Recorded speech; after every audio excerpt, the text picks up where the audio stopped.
سڵاوتان لێبێت بەڕێزان، خۆشحاڵم لە بەشی دووەمی بەرنامەی بەراشکاوی لەگەڵ خات و سۆزان شەهاب سەرۆکی فراکسیۆنی کوردستانی لە پەرلەمانی کوردستان پێتان ئەگەمەوە. قسەکردن لەسەر ئەدای پەرلەمان قسە باسی زۆر هەڵدەگرێت، بە تایبەتیش لە ئێستادا کە باس لە گێڕانەوەی دەستور بۆ ناو پەرلەمانی کوردستان دەکرێت.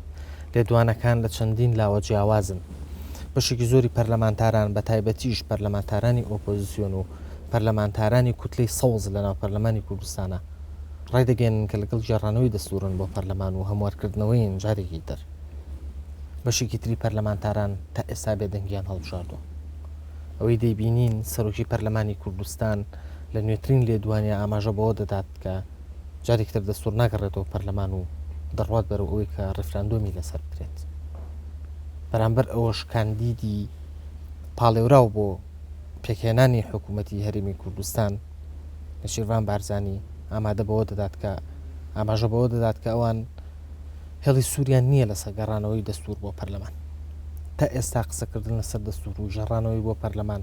تەنها لە لێدوان و قسەی پەرلەمانتاران و بەشێک لە بەرپرسانی سیاسی ئەم وڵاتەدایە و هیچ هەڵوێستێکی ڕەسمی لەلایەن حیزبە گەورەکانی نێو پەرلەمانی کوردستانەوە لەسەر نەبڕاوە. سۆزان خان دووبارە سڵاوت لێبێت. سۆزان خان لەوتارێک هاتۆڵی لەم سەردەمی هەنگاونان بۆ ئاشتەوایی کۆمەڵایەتیە با ئەم بابەتە نەبێتە لەم پەرێک لە بەردەمان. باجارێکی تر ئەم ڕەشنووسە لیژنیکی تری بۆ دابمەزرێت و پێداچوونەوەی بۆ بکات و دەست بخاتە سەر خاڵەکانی کە داوا دەکرێت گفتوگوی لەسەر بکرێت. من پێشنیازیش دەکەم حیزبەکانی هەرێمی کوردستان ئەم جارە سوود لە پسپۆڕانی دەستور وەربگرن لە هەرێمی کوردستان و عێراق و خەبیرە نێودەوڵەتیەکان بۆ ئەوەی ئیتر ببینە خاوەنی دەستوری خۆمان. با ئیتر لە مشتومڕی بگەڕێتەوە یان نەگەڕێتەوە دەرباز بین و بچینە قۆناغی با دەستورێکمان هەبێت. باشە ئەمە نوێترین بۆچوونی تۆیە، بەڵام خۆ ئەمە هەر داخوازی ئۆپۆزیسیۆن بوو لە سەرەتای ئەم خوڵی پەرلەمان و بۆ ئەو کاتە ئەمەنە بە توندی دژێوەستانەوە، بەڵام ئێستا خۆتان لەگەڵ سەریکە ینی پێش ئەوەی باسی ئەوە بکەین بگەڕێتەوە یان نەگەڕێتەوە من حەزەکەم ئاماژە بەوە بم، یعنی بەداخەوە لەم وڵاتی وای لێ هاتووە کە شتێک بویانەوێت ڕەشیکەن ڕەشیەکەن کەی ویستیان بەسپێتی و بە بەراعەت و بە نەقاوت پیشانیان وای لێت. ئەم دەستورە لە ساڵی 1992 لە سەرەتای پەرلەمانەوە دەستورێک نووسراوەتەوە، هەموو لایەنەکان ئیتفاقیان لەسەر کردووە. لە دواییە پەسەندکردنی فیدراڵی بەسەرهات، دوای ئەوە لە جارێکی تر لە 2002 بە هەمان شێوە پرۆژەکە تەڕەحکرایەوە، هەموو ئەوانەی کە لە پەرلەمان بوون بڵێن دەنگیان لەسەردا. بەڵام بە فعلی و بە عەمەلی ئەوەی کە هەنگاوی نابۆ نووسینەوەی دەستور خولی دووەمی پەرلەمان بوو. لیژنەیەک دروستکرا، نوێنەری هەموو حیزبە سیاسیەکانی هەرێمی کوردستانی تیا بووە، لە ڕێگەی ئەندامان 90 کەسی تیا بوو. ئەم 90 کەسە خەڵکی دەرەوەشیان هێنا بوو، یعنی چەند کەسێکیان هێنا بوو کە مامۆستای زانکۆش بوو، چەند دووسێ جاریش ئەندام پەرلەمانێکی مقاتعی کیوبیک لە کەنەدا کە کاتی خۆشی یعنی بڵێن خۆی خەبیری دەستوریشە و ئەندام پەرلەمانیشە سەردانی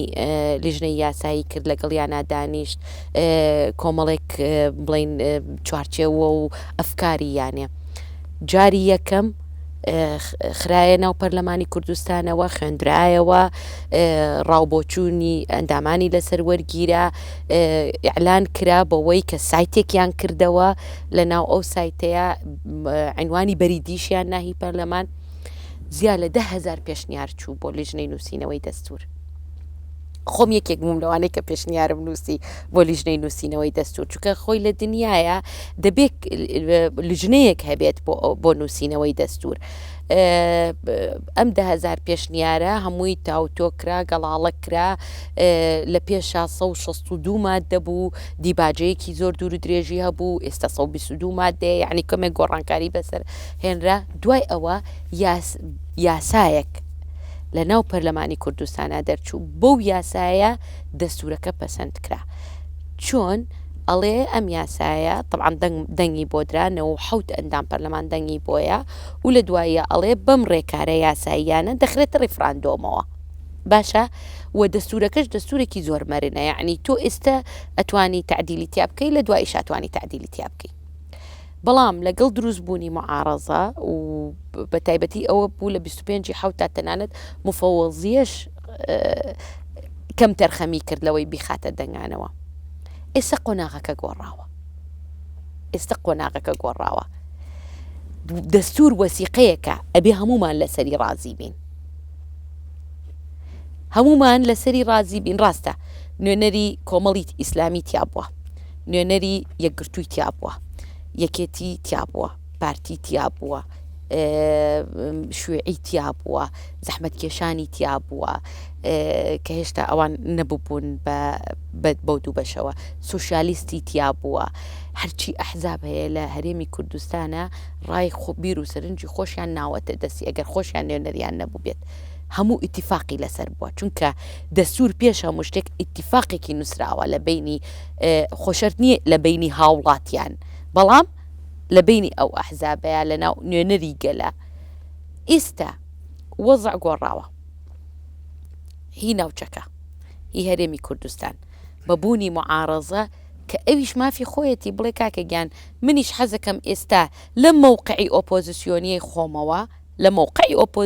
خۆمەوە ئەمەوێت ئەم دەستورە بگەڕێتەوە جارێکی تر لژنێکی بۆ دروست بێ، نەک هەڵبووەشێتەوە هەمووی سەر، چکە ئەگەر بڵین وەڵا دەستور دەبێ هەڵبووەشێتەوە هەر سەر لە نوێ بنووسرێتەوە 2-3 ساڵی کەمان ئەوێت. لەبەر ئەوە بەسەلا ئێمە وەکو یەکێتی نیشتیمانی بڵێن ئەمانەوێ ئەو خاڵە بگۆڕن، مەسەلا پارتی دیموکراتی کوردستان بڵێ وڵا ئێمە ئەمانێ ئەو خاڵە بگۆڕین،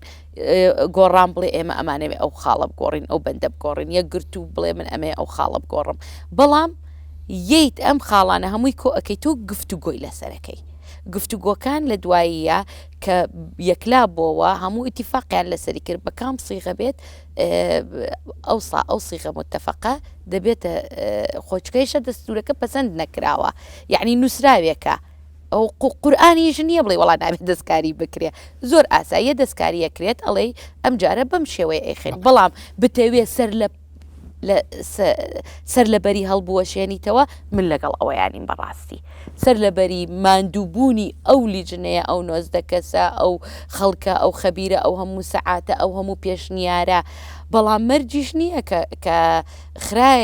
جارێکی تر هێنرایەوە، مەرج نییە من ئەم جارە ڕازی بم دەستورەکەم دەستورێک بێ، قەیناکە نابێ پێچەوانەی دەستوری عێراق بێ، بەڵام مەرج نییە ڕازی بم کە بۆ نمونە شەریعەت ئەساسی یاساکان بێ.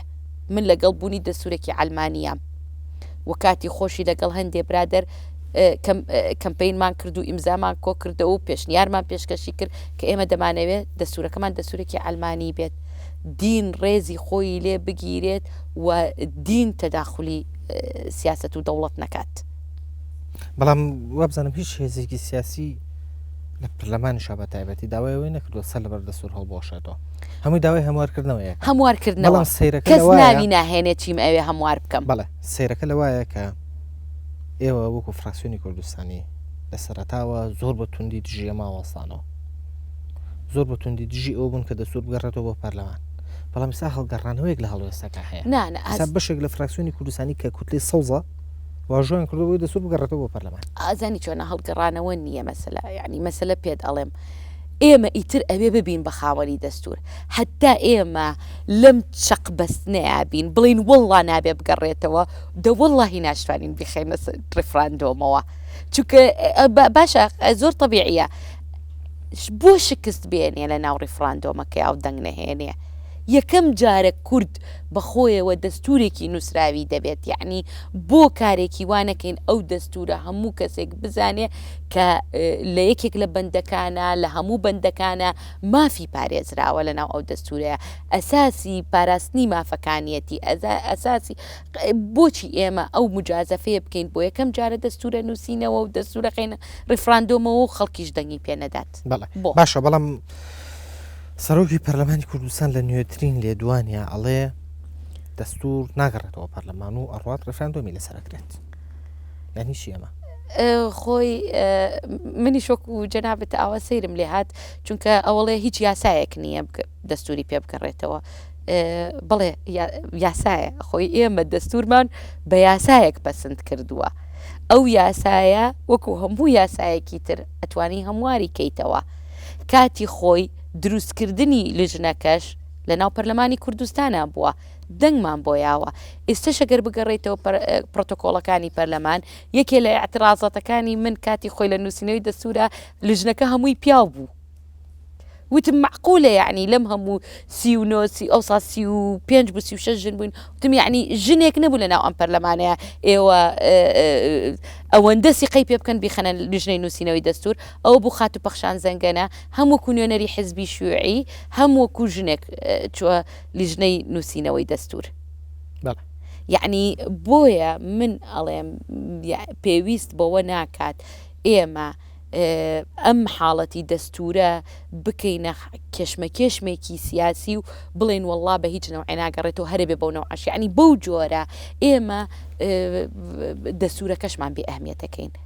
میلەتی کورد هەمووی چاوی لەوەیە کە دەستورێکی هەبێ عێراق لە دەستورەکەی خۆیان مافیاویتە تێکە تۆ بتانی دەستورێکی نووسراوت هەبێ ناکرێت تۆ ئێستا بڵێ وەڵڵا نابێ بگەڕێتەوە و ئەش بێ بخرێتە ڕێفراندۆمەوە بەعکسەوە ئێمە با ئەم دەستورە بکەین بە سەرەتایەک بۆ ئەوەی کە هەمومان پێکەوە دابنیشین بە دەستور سەرەتای ئەوە بێ کە ئێمە ئاشتەوای نیشتیمانیەمان هەبێ لە ناو ئەم وڵاتەیە بەلای منەوە زۆر ئاساییە بەڵام دەستنیشان بکرێ خاڵەکان هەموو حیزبێک هەموو فراکسیۆنێک لە ڕێگەی نوێنەرەکەی خۆیەوە لەو لیژنەی کە دروست دەکرێت پێشنیارەکانی خۆی بخاتە بەردەم دوای ئەمەمە گفتوگۆ و دانوستانە یعنی خۆ ئەمە شتێک نییە بڵێ وەڵا من چیموت هەر ئەبێ ئەوە بێت بەعکسەوە ئەگەر هیچ شتێ ئیتیفاقی لەسەر نەکەین دەستورە بێ هەمومان متفق بین لەسەری باشە سۆزان خان ئەگەر ئەمە بیرکردنەوەی ئێوە بێ بۆ مەسەلەی دەستور شتێکی نیشتیمانیە بەڵام خۆ یاسای خۆپیشاندانی هەر شتێکی نیشتیمانیە بکەوە پۆزیسیۆن داوای کرد بگەڕێتەوە هەموار کرێتەوە و شێ مۆڵەتی تا لابەرێ و ئێستاش ئەم هەرا گەورەی لەسەر ئێستاش ئەم مەسەلەی یاسای خۆپیشاندانە بەکارهێنرا لە خودی وڵاتی بەریتانیا دایکی دیموکراسیەکانە لە خودی وڵاتی بەریتانیا بە مۆڵەتە تەنانەت لەوێ چەند شوێنێکیان دەستنیشان کردووە جاران 4 شوێن بوو لە ئاخر هەموارکردنە ژمارەی شوێنەکانیان زیاد کردووە کە کەس بۆی نییە خۆپیشاندان لە بەردەم ئەو شوێنانەیە بکە یعنی مۆڵەت کۆتوبند نییە مۆڵەتیش ئەسڵەن لە ناو یاساکەیە هەر عینەن ئەوەیە لا تەقرەبوا سەڵاتەکە و باقیەکەی ناڵێن مثنى وثلاث والرباع علين بلام وانكحوهم مثنى وثلاث والرباع وبلام باقي كين علين بقربان عليه هيج كاسيك لوحديكي إدارية بوينية داواكاري خو بيشاندان رتكاتوا هر يكم تجربة جوانيش بو أويك من إثباتي كم كأما بوريك خستنا بو بيداني شوازكي حزاري بو خو بيشاندانا جروبي چوارسو قرويليكا ويستيان خو بيشانداني بكن بريس باريزگار ريگي بيندان هستان ببي ياساكا خوي خودي ياساكا هستان چون شكاتيان كرد للاي دادگای سليماني نگيشتا 48 ساعات دادگای سليماني ئەمری دەرکرد وتی بەڵێ مافی خۆیانە ناتوانێت کەس ڕێگەیان لێ بگیرێ لەوەی ئەو خۆپیشاندانە بکەن و فعلەن کردیشیان یعنی ئێمە بەداخەوە ئێڵێم لەم وڵاتەیە وای لێ هاتووە ئەگەر مەبەستیان بێت کۆمەڵێک شت ڕەشکەن ناشرینکەن ئوسلوبێکی تازە هاتووە دێواندن بکەن دازە ئەمە ئیتر کاتێک ئەزانی هەمووی قسە لەسەر ئەم بابەتە ئەکات بە شێوەیەک وای لێ ئەگەر کەسێک اختصاصی خۆشی نەبێت قسەی لەسەر کاڵێ وڵاکارێکی خراپە بەبێ ئەوەی بچێتەوە بۆ سەر بابەتەکە خۆی ئەگەر بیت یاسای خۆپیشاندان سیرکەی وەکو هەمووی کارێک بووە بۆ ڕێخستنی خۆپیشاندان بووە قەت بۆ مەنعکردنی خۆپیشاندان نەبووە حەزەکەم یەک شتەیە من کۆمەڵێک لە برادران ئەگەر شایەتیم بۆ بن من تەنانەت لەگەڵ لیژنەی یاساییشە پرۆتۆکۆڵەکان شایەتە بۆچی برادەرەکانم هەر پرۆتۆکۆڵەکان من هەستام داوام کرد وتم مادەیەک ئیزافە بکرێ 4 بوو یا 5 بنەما بوتایە لە کۆبوونەوەی فراکسیۆنی خۆمانە هەمومان متفق بووین وتمان ئەمە بکرێت بە مۆدێلێکی تازە بەوەی کە بنەماکانی دیموکراسیەت لە ناو یاساکانە وەکو بەندێکدا بنرێ خۆپیشاندان تۆند و تیژی لێ نەکەوێتەوە چ لەلایەن خۆپیشان دەرەوە چ لەلایەن دەستگا پەیوەندیدارەکانەوە خۆپیشاندان نەبێتە هۆی طبعاً 5 خاڵ بوو خۆپیشاندان نەبێتە هۆی ئەوەی ئیسارەی عنفی مەذهبی تائیفی ئاینی ڕەگەزی بکات ئەم شتانە طبعاً من حەزمە کرد لە ئەوڵی هەر لە ئەوڵی مناقەشاتەوە لەگەڵ سەرەتای دەستپێکردنی مناقەشاتەکان لە دوای بابی یەکەم مادەی یەکەم کە تعریفەکانە یەکسەر مادەی دووەم ئەو مادەیە بێ بنەما سەرەکیەکان بێت لە فراکسیۆن هەمومان متفق بووین لەسەری هەتا وەکو خاڵەکانیشی لەگەڵ دکتۆر دانا سعیسۆفی پێکەوە دانیشتین سیاغەمان کرد دوای کاک عەبدولسەلام هات ئەویش وتی فڵانی وا بنووسن یعنی زۆر بەڕێکی دامان ڕشت وتمان ئێمە ئەمانەوێ ئەم بنەمایانەی دیموکراسیەتەکە لە ئەوڵەوا بێ ئەمەنەی قسە لەسەر کراوە لە دواییە خۆی عادەتەن لە پەرلەمانە وایە ئەگەر مادەیەک تازە بێتە ئاراوە لە دواییە لە ئاخر شتا مناقەشەیەکەن کاکێکیان چەندین جار پرۆتۆکۆڵەکان شایەتن چەندین جار هەستام من وتم کاکەگیان پێش ئەوەی ئێمە بچینە سەر مادەکانی تر بۆی مادەکانی تر تەفسیری خراپی بۆ نەکرێ کە تۆ وتە ئەم یاسایە لەو 4 چێوەیە ئەم چەند خاڵە ڕەچاو دەکات ئیتر لەوانی تریشە وردە ئەو تێگەیشتنە ئەبوو بۆ ئەوەی ئەم یاسایە بۆچی لەو مادەیە تۆ دەبێ وا بڵێ بەڵام بە قسەیان نەکردین تۆزێ بەنگەبەنگیشمان بوو لەگەڵ لیژنەی یاسایی زۆریش ناڕەحەت بووم من کە وایان لێ کرد تەنانەت تۆزێک قسەکەشیان گۆڕی تووڕەش بووم لە شوێنی خۆشمەوە قسەم کرد وتم بۆ گۆڕیتانە شێوازەکەی کە من تەرحم کردووە سۆزان خان تۆ یاسایە بۆ شێوەیە وەسفەکەیت ئۆپۆزیسیۆن بەنەوعێکی تر وەسفیەکە باشە بەڵام دوو سەرنجی بچووک یەکێکیان ئەندامێکی سەرکردایەتی یەکێتی نیشتیمانی کوردستان ئەو حیزبەی کە توی کاندید کردووە بۆ ئەندام پەرلەمانی خۆی ئەڵێ یاسای خۆپیشاندانی یەمەن لەهی کوردستان پێشکەوتوترە ئەمە یەمەن بەڵێ باش نییە باشە لە کاتێکا ینی زۆر جار ئەم مقارڕانەیە ئەکرێ یاسای خۆپیشاندانی هەرێمی کوردستان بە یاسای خۆپیشاندانی بەریتانی بەراورد دەکرێ ئەو تێکە لەوێژ مۆڵەتی تایەوە باشانی بۆ بەس ئەم یاسایە بە وڵاتێکی پێشکەوتووی خاوەن حەزارەتی هەزاران هەزار ساڵە مقارڕەنە ئەگرێ ئەی بوون هەر هەموو پرۆسی دیموکراسیەکە و پەرلەمان و دەسەڵاتی پەرلەمان و ممارەسەی زۆرینە لەگەڵ کەمینەیە و ئەمانە مقارڕنە ناکرێ بە وڵاتیشی مؤسساتی گەوری وەکو بەریتانیا خۆزگەوا مام کردایە بەنسبەت زۆرینە و کەمینەش وەکو ئەوەی بەریتانیا مام کردە بەس ئایا قبوڵیەکەن ئایا قبوڵەکرێت لە لای ئێمە چکە ئەگەر جەنابەت ئیطلاعت هەبێ لەسەر سیستمی زۆرینە و کەمینە ئەوێ لە بەریتانیا لە ماڵێک لە ساڵەکە 1 مانگ هەیە کە معارەزە بۆی هەیە 1 یاسا تەقدیم کات 1 یاسا باشە یعنی حەزەکە بزانی مادام قسەکەی من تۆ لەسەر ئەوەیە باشە من هیچ کێشەم نییە ئەو بە ڕێزەی کە وای و تۆ من ڕێزێک من یەکێتی بەوە ناسراوە کە ڕای جیاوازی تیا و زۆریش ئاسانە بەڵام حەزەکەم ئەو بە ڕێزەی کەواڵێ هی من پێشکەوتوترە بەڵێ هی یەمەن تایەتی ئەڵێ بە ئاگادارکردنەوە بەڵام 12 خاڵیشی داناوە بۆ کۆتکردنی ئەو ئاگادارکردنەوەیە ئێمە نەمانویست ئەو کۆتکردنە دانێن و تەجمیلی کەین بڵێین وەڵا ئەمە ئاگادارکردنەوەی مۆڵەت نییە بەڵام لەبەر ئەوەی با ڕازگۆ بین لەبەر وڵاتەکەی ئێمە وڵاتێکی دامەزراوەیی نییە و حکوومەت و پەرلەمان و زۆربەی ئەو مؤسسە حکومی و تەشریعیانە لەژێر دەسەڵاتی حیزبان و چەک لای حیزبە و نفوذ و ئابووری لای حیزبە لەبەرەوە ڕئیسی وحدەی ئیداریش سەر بە حیزبە کە تووشک مۆڵەتە دانامە خۆی لەخۆی کۆتکردنە ینی دەهی جیاوازیەکی نێ ئاگادارکردنەوە لەگەڵەوە دەخاڵێکە ئێمە داینەوە باشە ئەکرێ ئێمە ڕاستەکەی من دانەنێم بەوەی کە فعلەن هێشتا ئێمە وڵاتی مؤسساتی نین